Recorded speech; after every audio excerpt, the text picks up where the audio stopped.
नमस्कार म उदय पण्डित स्वागत छ मेरो च्यानलमा। यो भिडियोमा चाहिँ हामी पावर फ्याक्टरको बारेमा बुझ्छौं। यसको इन्ट्रोडक्सन र यो कति टाइप्सको हुन्छ त्यो सबै हामी बुझ्छौं।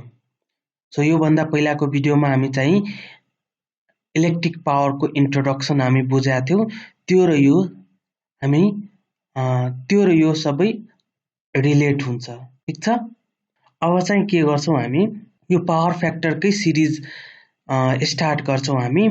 यो पावर फ्याक्टरको अब एडभान्टेज डिसएडभान्टेज के हो, यसको चाहिँ यो पावर फ्याक्टर इम्प्रुभमेन्ट कसरी गर्ने र APFC automatic power factor control प्यानलको पावर वायरिङ र हाम्रो कन्ट्रोल वायरिङ त्यो सबै चाहिँ हामी 4-5 वटा भिडियोमा चाहिँ हामी सबै सिक्छौं। सो पहिला हामी चाहिँ यसको इन्ट्रोडक्सन बुझौं। पावर फ्याक्टरको इन्ट्रोडक्सन। ठीक छ? सो अब हामी स्टार्ट गरौं। So what is power factor? यो पावर फ्याक्टर भनेको के हो? So cosine angle between voltage and current is called power factor. So voltage र करेन्टको बीचको जुन कस एंगल हुन्छ, कस फाइ, त्यसलाई नै हामी के भन्छौं? Power factor. ठीक छ? सो यो पावर फ्याक्टर हो। यहाँ चाहिँ हेर्न सक्नुहुन्छ यो जुन छ भोल्टेज हो। यो एक्सिसमा हाम्रो भोल्टेज हो। ठीक छ? फेज भोल्टेज जसलाई भन्छौं। अनि यो जुन छ हाम्रो यो आई, यो चाहिँ हाम्रो फेज करेन्ट हो। ठीक छ? र यो दुईवटा बीचको जुन एंगल छ यो यसलाई हामी फेज एंगल भन्छ, जुन हाम्रो फाइले डिनोट गरेका छौं। अनि कस र यो दुईवटै फेज भोल्टेज र फेज करेन्ट बीचको जुन एंगल छ, जुन फाइ छ, त्यो दुवै मिलेर यसलाई नै हामी के भन्छौं? कस फाइलाई पावर फ्याक्टर भन्छौं। पावर फ्याक्टर भन्छौं। ठीक छ? सो फेज भोल्टेज र फेज करेन्टको बीचको जुन कोसाइन एंगल छ, कस फाइ एंगल छ, त्यसलाई नै हामी के भन्छौं? Power factor. ठीक छ? अनि अर्को स्टेटमेन्ट हाम्रो छ यो पनि, यो cos phi equal to power factor, यो power factor हो actually. power factor cos phi equal to active power divided by apparent power. यो एउटा स्टेटमेन्ट या भनौं एउटा फर्मुला हो पावर फ्याक्टरको। ठीक छ? यो कसरी आएको भनेर हामीले अस्तिको भिडियोमा इलेक्ट्रिक पावरको इन्ट्रोडक्सनमा हामी पढ्दाखेरि त्यहाँ एउटा हामी रिलेसन बुझेका थियौं। एक्टिभ पावरको फर्मुलामा सिंगल फेजको लागि नै मानौं P equal to VI cos phi।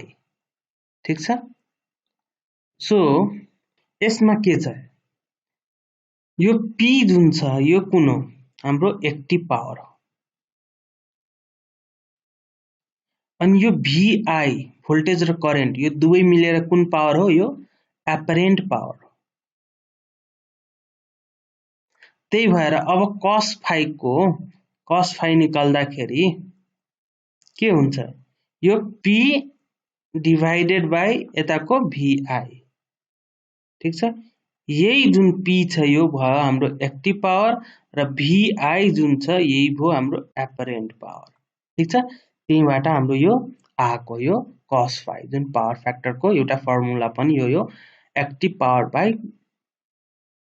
Power divided by apparent power. ठीक छ? अब यो cos phi को भ्यालुको कुरा गर्दाखेरि, यो पावर फ्याक्टरको भ्यालुको कुरा गर्दाखेरि यसको भ्यालु जुन रेन्ज हुन्छ नि 0 देखि 1 हुन्छ। सो यसको value lies between 0 to 1। So यसको रेन्ज हो, भ्यालु रेन्ज पावर फ्याक्टरको भ्यालु। ठीक छ? यहाँ हेर्न सक्नुहुन्छ यो cos 0 डिग्री देखि मिन्स यो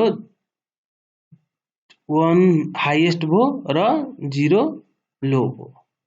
ठीक छ? अब यो जुन छ नि हाम्रो 0 टु 1 जति नियर टु 1 1 को नजिक भएको भ्यालु हाम्रो गुड पावर फ्याक्टरमा मानिन्छ। ठीक छ? Good power factor. ठीक छ? मानौं 0.99 त्यो हाम्रो गुड पावर फ्याक्टर हो। ठीक छ।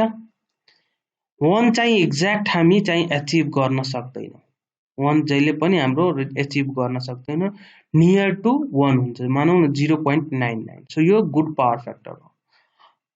अब 0.7 मानौँ 0.7 0.8 भन्दा तल भएको power factor poor power factor, bad power factor. ठीक छ। सो यो जुन पावर फ्याक्टर यदि राम्रो छ भने हाम्रो पावर सिस्टम पावर सर्किटमा नियर टु 0.99 छ भने हाम्रो पावर सिस्टमको लागि, हाम्रो पावर सर्किटको लागि हेल्दी हो। त्यो भयो भने, राम्रो भयो भने हाम्रो करेन्ट पनि बढ्दैन, हिट पनि हुँदैन, हाम्रो बिजुली बिल पनि बढी आउँदैन। सो त्यही भएर हामी जहिले पनि हाम्रो 0.99 या 0.9 त्यस्तो हामी एचिभ गर्न खोज्छौँ पावर फ्याक्टर। अनि यसको जुन भ्यालु छ नि पावर फ्याक्टरको भ्यालु, यो जहिले फेज एंगल माथि डिपेन्ड हुन्छ। यदि यो हाम्रो फेज एंगल बढी छ भने, मानौ 90 डिग्री छ भने त्यो हाम्रो पुअर पावर फ्याक्टर हो। अनि फेज एंगल नियर टु 0 छ भने त्यो हाम्रो गुड पावर फ्याक्टर हुन्छ। यहाँ हेर्न सक्नुहुन्छ, यदि फेज एंगल, यो मानौ यो फेज एंगल हो, ठीक छ, यो फेज एंगल नै हो, फेज एंगल हो।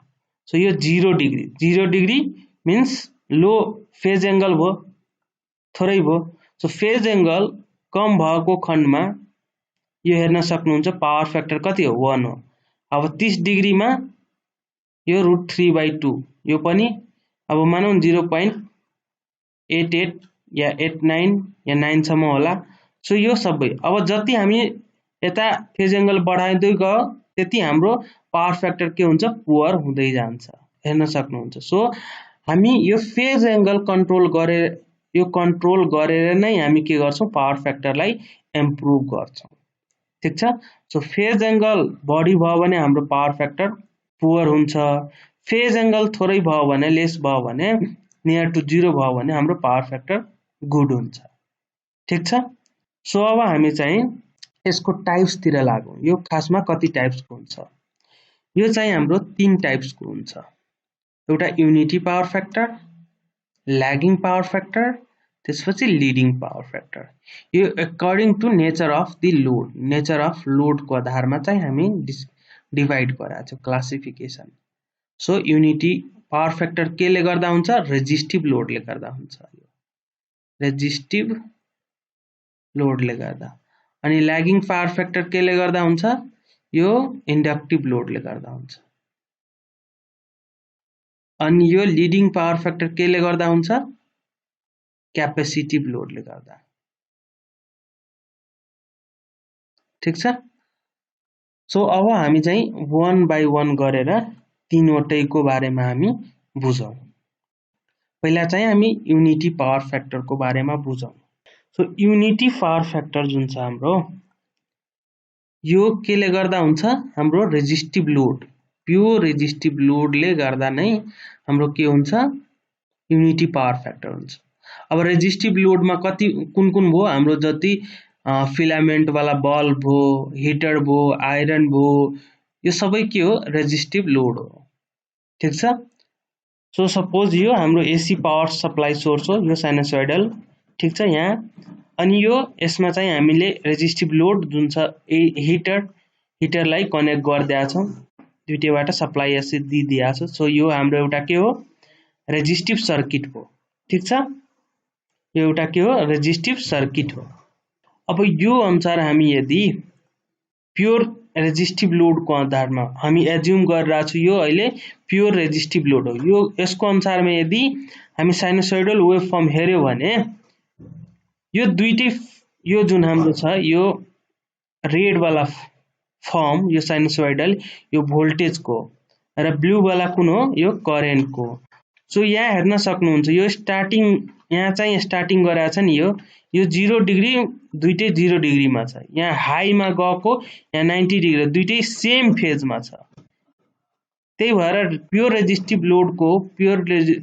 रेजिस्टिभ लोडको कन्डिसनमा के हुन्छ, हाम्रो भोल्टेज र करेन्ट सेम फेजमा हुन्छ, यसको डिफरेन्स हुँदैन, जहाँ हेरे पनि यो सेम फेजमा हुन्छ भोल्टेज र करेन्ट। ठीक छ, या पोजिटिभ साइकल होस् या नेगेटिभ साइकल होस्।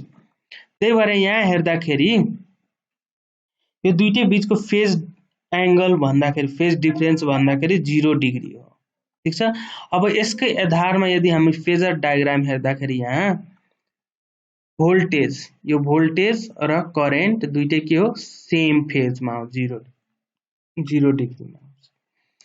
अब यसको अनुसार हामी यहाँ फाइ इक्वल टु कति भयो, अब 0 डिग्री, किनभने हाम्रो डिफरेन्स कति हो, 0 डिग्री। अब कस फाइको ठाउँमा 0 डिग्री राख्यौँ भने कस 0 डिग्री इक्वल टु कति भयो, कस 0 डिग्री इक्वल टु 1। सो त्यही भएर हाम्रो प्योर रेजिस्टिभ लोडको कन्डिसनमा के हुन्छ, हाम्रो पावर फ्याक्टर 1 हुन्छ। तर हाम्रो अब एक्जिस्टिङ लोडमा छ, प्र्याक्टिकलमा कुनै लोड चाहिँ प्योर रेजिस्टिभ हुँदैन। सो यसमा इम्प्युरिटी हुन्छ। त्यही भएर 1 एक्ज्याक्ट कहिले पनि हाम्रो पावर फ्याक्टर हुँदैन। अब मानौँ यो 0 डिग्री नभएर 0.5 डिग्री होला फेज डिफरेन्स, अलिकति यहाँ छ, अलिकति स्लाइट होला, यो करेन्ट अलिकति यहाँ करेन्ट स्लाइट होला, यहाँ चाहिँ अलिकति अब मानौँ न 5 डिग्री जति होला फेज डिफरेन्स।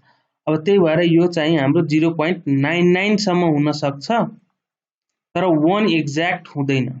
यो मात्र हामी एज्युम गरिरहेको छौँ प्योर रेजिस्टिभ लोडको केसमा। ठीक छ, सो त्यही भएर यो चाहिँ 1 चाहिँ हुन्छ हाम्रो पावर फ्याक्टर यो प्योर रेजिस्टिभ लोडको कन्डिसनमा। ठीक छ, अब यो केसमा के हुन्छ, हाम्रो यो apparent power equal to active power हुन्छ।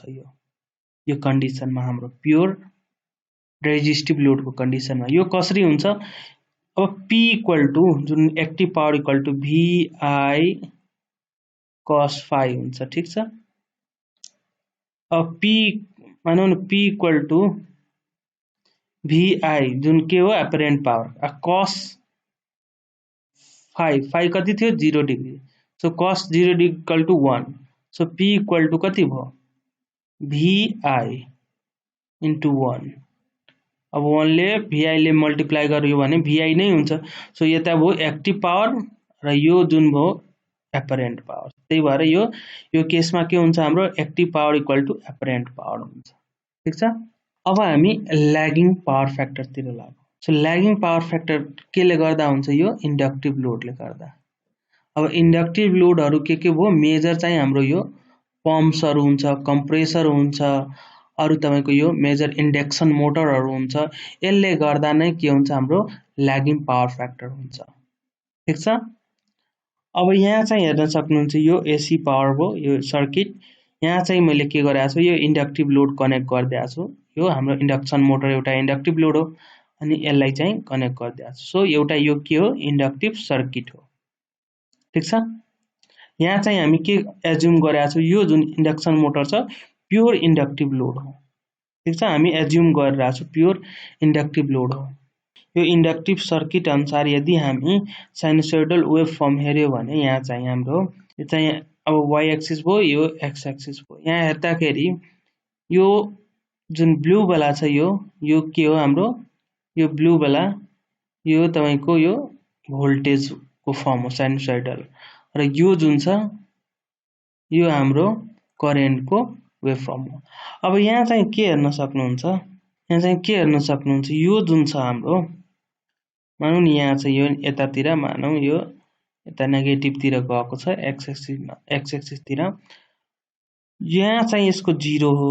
ठीक छ, यो यहाँ, तर यो जुन यो ठाउँमा एक्ज्याक्ट यसले के छ 90 छ, तर यसको जुन छ हाम्रो जुन स्टार्ट भएको यो करेन्ट को यो 0 डिग्री बाट स्टार्ट भयो। सिमिलरली फेरि यहाँ हेर्न सक्नुहुन्छ यो 90 छ, तर यो जुन हाम्रो यो 0 छ। ठीक छ, सो यो दुईटै फेज हेर्दाखेरि यहाँ हेर्दाखेरि यो 0 र 90 डिग्री, सो दुईटैको बीचमा कतिको डिफरेन्स छ, 90 को। ठीक छ, यहाँ पनि हेर्न सक्नुहुन्छ यहाँ 0 भयो, तर नेगेटिभ साइकलमा हाम्रो यो चाहिँ हाम्रो के भन्छ, यो हाम्रो करेन्ट चाहिँ 90 डिग्री भयो। सिमिलरली फेरि यहाँ हेर्दाखेरि यो जुन छ हाम्रो 90 डिग्री भयो करेन्ट, र यो चाहिँ र भोल्टेज हाम्रो 0 डिग्री भयो। सो यसरी हेर्दाखेरि हाम्रो के लाग्छ, यो दुईटै फेज भोल्टेज र करेन्टको बिचमा जुन छ फेज डिफरेन्स कति हो, 90 डिग्रीको। अनि अर्को कुरा के नोटिस गर्न सकिन्छ, यहाँ यो जुन छ नि हाम्रो करेन्ट यो भोल्टेज भन्दा यो 90 डिग्रीले के छ, ल्याग गरिरहेछ। यहाँ हेर्न सक्नुहुन्छ ल्याग गरिरहेछ। अब यही कुरा हामी यसमा हेरा भने फेजर डायग्राममा यहाँ हेर्न सक्नुहुन्छ, यो हाम्रो एक्स एक्सिसमा भोल्टेज भयो अनि यो करेन्ट जुन छ यो भोल्टेजसँग यो 90 डिग्री ल्याग गरिरहेछ, ल्यागिङ गरिरहेछ यो 90 डिग्रीले। सो त्यही भएर अब यो कस, यदि पावर फ्याक्टरको कुरा गर्दाखेरि यो इन्डक्टिभ लोडले गर्दा यो कस 90 डिग्री इक्वल टु यो 90 degree equal to phase angle कति हुन्छ, 0 डिग्री। यहाँबाट हेर्न सक्नुहुन्छ यो। सो अब यसले गर्दा के हुन्छ, यदि प्योर रेजिस्टिभ लोड, यदि प्योर इन्डक्टिभ लोड छ भने त्यो केसमा हाम्रो के हुन्छ, पावर फ्याक्टर 0 हुन्छ। सो 0 भनेको धेरै पुअर पावर फ्याक्टर हो, ठिक छ। तर प्र्याक्टिकल्ली मैले भनेको यो प्योर इन्डक्टिभ लोड पाउँदैन। जसरी मैले भनेको थिएँ प्योर रेजिस्टिभ लोड पाउँदैन, त्यही भएर यो प्योर इन्डक्टिभ लोड जहिले पनि यो पाउँदैन, ठिक छ। अनि यो जुन छ हाम्रो इन्डक्टिभ लोडहरू, हाम्रो जुन यो पावर सिस्टम यो सर्किटको लागि यो नेगेटिभ हो, मिन्स ब्याड हो। यसले नै गर्दा हाम्रो पावर फ्याक्टर लो हुन्छ। पावर फ्याक्टर लो भएपछि हाम्रो करेन्टको रेटिङ हाई हुन्छ र हिटिङको प्रब्लम आउँछ। अरू साइजिङ गर्दाखेरि इक्विपमेन्टहरू साइजको पनि त्यो बढ्छ, इक्विपमेन्टको साइजहरू, अनि हाम्रो इलेक्ट्रिसिटी बिलहरू पनि बढ्छ। सो यो चाहिँ हाम्रो जो इन्डक्टिभ लोडले गर्दा नै हाम्रो के हुन्छ, पावर फ्याक्टर लो हुन्छ। तर एउटा कुरा, यो जहिले पनि के हो, यो मैले भनेको थिएँ नि, यो प्योर इन्डक्टिभ लोड हुँदैन। जहिले पनि यो के हुन्छ, यसको मिश्रण हुन्छ। यसमा रेजिस्टिभ लोड हुन्छ नि, रेजिस्टिभ एलिमेन्ट यसमा इन्क्लुड हुन्छ, रेजिस्टिभ प्लस इन्डक्टिभ। त्यही भएर एक्ज्याक्ट 0 हुँदैन, तर 0 को नजिक हुन सक्छ। मानौँ न अहिले यहाँ छ भने यो करेन्ट अलिकति यता टिल्ट भएर यहाँ हुन सक्छ। मानौँ यसको 60 डिग्री भयो, यसको बिचको फाइ एङ्गल। सो कस 60 डिग्री इक्वल टु कति भयो, 0.5। सो 0.5 हुन सक्छ, मिन्स यो पुअर पावर फ्याक्टर हो, किनभने 0.8 भन्दा तल छ। सो यो पुअर पावर फ्याक्टर हो। सो ल्यागिङ यो इन्डक्टिभ लोडले गर्दा नै हाम्रो पावर फ्याक्टरहरू पुअर हुन्छ। सो यो ब्याड हो। हाम्रो यो इन्डक्टिभ लोडहरूले गर्दा नै हाम्रो के हुन्छ, पावर फ्याक्टर लो हुन्छ। त्यही पनि के भयो, हामीलाई त यो चलाउनु पर्यो, त्यही भएर हामी पावर फ्याक्टर इम्प्रुभ गर्छौँ यस्तो सर्किटहरूलाई, ठिक छ। अनि यो केसमा के हुन्छ, अब यो एपरेन्ट पावर इक्वल टु हुन्छ रिएक्टिभ पावर, ठिक छ। अब यो कसरी हुन्छ, हामीलाई रिएक्टिभ पावर क्यू जुन हुन्छ, Q equal to VI sin phi थाहा छ।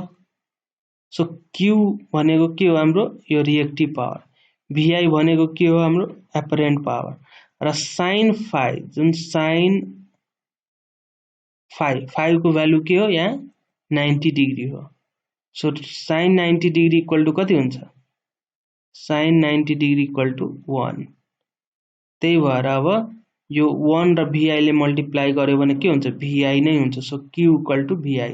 त्यही भएर रिएक्टिभ पावर इक्वल टु के हो, एपरेन्ट पावर भएको, ठिक छ। सो अब लिडिङ पावर फ्याक्टरतिर लागौँ। यो लिडिङ पावर फ्याक्टर कुन बेला हुन्छ, यो हाम्रो क्यापेसिटिभ लोडले गर्दा नै यो प्योर क्यापेसिटिभ लोडले गर्दा यो लिडिङ पावर फ्याक्टर हुन्छ, ठिक छ। तो यहाँ चाहिँ मैले के गरेको छु, एउटा क्यापेसिटर लिएको हो एज अ क्यापेसिटिभ लोड, ठिक छ। अनि यसमा के गरेको छु, यो एसी सर्किटमा मैले कनेक्ट गरिदिएको छु। सो यो क्यापेसिटिभ सर्किट अहिले भएको हो। अनि यसको अनुसारमा, यो क्यापेसिटिभ सर्किटको अनुसारमा यदि हामी यो साइनसोइडल वेभ फर्म हेर्दाखेरि यसमा चाहिँ हाम्रो के छ, यहाँ यो जुन छ नि करेन्ट यहाँ लिड गरिरहेछ, पहिलादेखि नै यहाँ स्टार्ट भएको यो चाहिँ, ठिक छ। यो चाहिँ हाम्रो पहिलादेखि नै यो रेड वाला जुन छ हाम्रो यो करेन्ट हो, र ब्लू वाला जुन छ यो हाम्रो भोल्टेजको हो। सो यहाँ हेर्दाखेरि यहाँ एक्ज्याक्ट यहाँ हेर्दाखेरि जहाँबाट यहाँ स्टार्ट भएको यो यहाँ चाहिँ हाम्रो के हो भोल्टेज 0 डिग्रीमा, तर यो के छ यहाँ हाम्रो 90 डिग्री हाईमा छ, मिन्स यो हाईमा छ। सिमिलरली अब यहाँ पनि हेर्दाखेरि यहाँ चाहिँ हाम्रो हेर्दाखेरि यो पनि 0 मा आएको, अनि यो बीचमा यो फेरि 90 मा, मिन्स हाईमा यो हाम्रो भोल्टेज। सिमिलरली यो पनि हाम्रो यो फेरि के भएको भोल्टेज 0 मा आएको र यो 90 मा हो। यस्तै यसमा पनि हो, यो 0 मा आएको र यो फेरि हाईमा 90 मा। सो यसरी चाहिँ हामी के हेर्न सक्छौं, यो दुईटै बीचको जुन छ भोल्टेज र करेन्टको बीचमा कतिको डिफरेन्स छ 90 डिग्रीको फेज एंगल डिफरेन्स छ। अर्को कुरा हामी के हेर्न सक्छौं यसमा, यो जुन छ नि हाम्रो करेन्ट यो भोल्टेजबाट 90 डिग्री लिड गरिरहेको छ, यो अगाडि छ लिडिङ नेचरमा पहिलादेखि नै स्टार्ट भएको। सो यो करेन्ट जुन छ हाम्रो यो भोल्टेज फेज भोल्टेजसँग लिड गरिरहेछ यो लिडिङ नेचरमा। यस्तै यहाँ चाहिँ हेर्न सक्नुहुन्छ यो हाम्रो यो फेजर डायग्राम हो, यो भोल्टेज हो एक्स एक्सिसमा, यता करेन्ट हो। सो यो करेन्ट जुन छ नि यो करेन्ट 90 डिग्रीले यो यता लिड गरिरहेछ भोल्टेजसँग, ठीक छ। यो लिडिङ नेचर अगाडि हो यो 90 डिग्री भोल्टेजसँग। अब यो दुईटै बीचको जुन फेज एंगल कति छ 90 डिग्री। अब यही अनुसार चाहिँ यदि हामी अब पावर फ्याक्टर क्याल्कुलेट गर्यो भने cos 90 डिग्री इक्वल टु कति हुन्छ, cos 90 degree equal to 0 degree. So यो 0 डिग्री भयो, ठीक छ। अब यो जुन छ नि हाम्रो मेन क्यापेसिटिभ लोड जुन हुन्छ नि यो क्यापेसिटर किन युज गर्छौं, यो हाम्रो सर्किटको लागि गुड हो, राम्रो। मेन चाहिँ हामी यसलाई पावर फ्याक्टर इम्प्रुभमेन्टको लागि युज गर्छौं। जहाँ हाम्रो पावर फ्याक्टर लो छ त्यो सर्किटमा यदि हामी प्यारलली क्यापेसिटरलाई कनेक्ट गर्दियो भने त्यो हाम्रो के हुन्छ, यो पावर फ्याक्टर इम्प्रुभ हुन्छ, ठीक छ। अब यो पनि प्योर हाम्रो क्यापेसिटिभ लोड पाउँदैन मार्केटमा, यो इम्प्युरिटी यसमा पनि हुन्छ, ठीक छ। सो त्यही भएर यो पनि 0 एक्ज्याक्ट हुँदैन भ्यालु। अब मेन यसको मेन हो नि काम, सपोज यो मानौ यता जेनरेटर हो यता मोटर हो, मोटर हाम्रो इन्डक्टिभ लोड। अब मोटर कनेक्ट भइसकेपछि के हुन्छ, यसले लिडिङ यो ल्यागिङ करेन्ट जेनरेट गर्छ, ल्यागिङ करेन्ट यहाँ जेनरेट हुन्छ, अनि प्लस रिएक्टिभ पावर पनि आउँछ यो यसले गर्दा। अब त्यही ल्यागिङ पावर र रिएक्टिभ पावरले गर्दा नै के हुन्छ, हाम्रो पावर फ्याक्टर लो हुन्छ। अब त्यही पावर फ्याक्टरलाई इम्प्रुभ गर्नलाई यो प्यारलली हामी के गर्दिन्छौं, क्यापेसिटर यसमा कनेक्ट गर्दिन्छौं। अब यो क्यापेसिटरले के गर्छ, रिएक्टिभ पावर डिलिभर गर्छ यसले सर्किटमा, या भनौं लिडिङ करेन्ट यसले डिलिभर गर्छ, जसले के गर्छ ल्यागिङ करेन्टलाई न्युट्रलाइज गरिदिन्छ अनि हाम्रो पावर फ्याक्टर इम्प्रुभ गर्छ, ठीक छ। सो यो मेन हाम्रो पावर फ्याक्टर इम्प्रुभमेन्टको लागि हाम्रो सर्किटमा हामी युज गर्छौं। यस कन्डिसनमा पनि के हुन्छ, हाम्रो reactive power equal to apparent power equal to reactive power हुन्छ, ठीक छ। सो यो धेरै इम्पोर्टेन्ट टपिक हो हाम्रो power factor. So power factor के हो, यसको टाइप्सहरु, सो धेरै इम्पोर्टेन्ट छ यो। अनि हाम्रो अहिले जति छ इन्डस्ट्रीहरुमा, अरु हाम्रो कमर्शियल बिल्डिङहरुमा इन्डक्टिभ लोड जहाँ पनि युज भएको हुन्छ, इन्डक्सन मोटर, कम्प्रेसर, सो अरु भल्भहरु, सोलनोइड भल्भहरु, इन्डक्टिभ लोडहरु धेरै हुन्छ त्यसमा। त्यही भएर गर्दा इन्डस्ट्रीमा पनि के हुन्छ, हाम्रो पावर फ्याक्टर लो हुन्छ, कमर्शियल बिल्डिङहरुमा पनि लो हुन्छ। त्यसको लागि हामी के गर्छौं, यो क्यापेसिटर युज गर्छौं इम्प्रुभमेन्टको लागि। त्यो हाम्रो खासमा एपीएफसी प्यानल हो, automatic power factor correction panel हुन्छ। त्यसको बारेमा हामी साइजिङ, कसरी साइजिङ गर्ने र यसको पावर वायरिङ, कन्ट्रोल वायरिङ, यो प्यानलको सबै हामी पछि यही सिरिजमा हामी बुझ्छौं। पहिला चाहिँ हामी यसपछि अब बरु यसको पावर फ्याक्टरको इम्प्रुभमेन्ट र पावर फ्याक्टरको एडभान्टेज डिसएडभान्टेज के हो र यसलाई कसरी इम्प्रुभमेन्ट गर्ने त्यो सबै सिकेर अनि त्यसपछि फाइनली एपीएफसी तिर हामी आउँछौं, ठीक छ। सो यो धेरै इम्पोर्टेन्ट टपिक हो हाम्रो पावर फ्याक्टर। सो आशा गर्दछु कि यो तपाईहरु बुझ्नुभयो होला इन्ट्रोडक्सन यसको पावर फ्याक्टरको र यो कति टाइप्सको हुन्छ त्यो सबै। So thank you for watching this video. हामी फेरि भेटौँला अर्को भिडियोमा।